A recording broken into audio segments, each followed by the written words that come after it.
بسم الله الرحمن الرحيم. فيديو النهارده هنتكلم عن موضوع مهم جدا وهو الايجار القديم والقانون الجديد.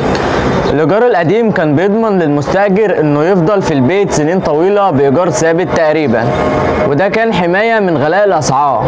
لكن مع الوقت بقى فيه شكاوي من الملاك ان الاسعار قليله جدا ومش بتتناسب مع قيمه العقار.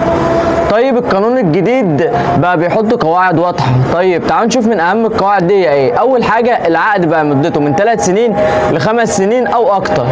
تاني حاجه الايجار بقى بيتحدد بالاتفاق بين المالك والمستاجر.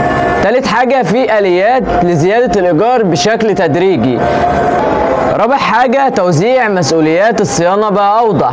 التعديلات اللي حصلت مؤخرا قللت من العقار اللي لسه خاضع لقانون الإيجار القديم، وسمحت للملاك في بعض الحالات إنه يطلب العقار لو محتاجه للسكن أو مبنى محتاج ترميم. طيب الخلاصة هنا إن الإيجار القديم كان ضمان استقرار. طيب القانون الجديد بقى بيدور على التوازن بين المالك وبين المستاجر. قبل ما توقع أي عقد راجع التفاصيل كويس عشان تضمن حقوقك وما تتفاجئش بعدين. اعمل لايك وشير عشان الناس تفهم التعديلات في القانون الجديد. سلام.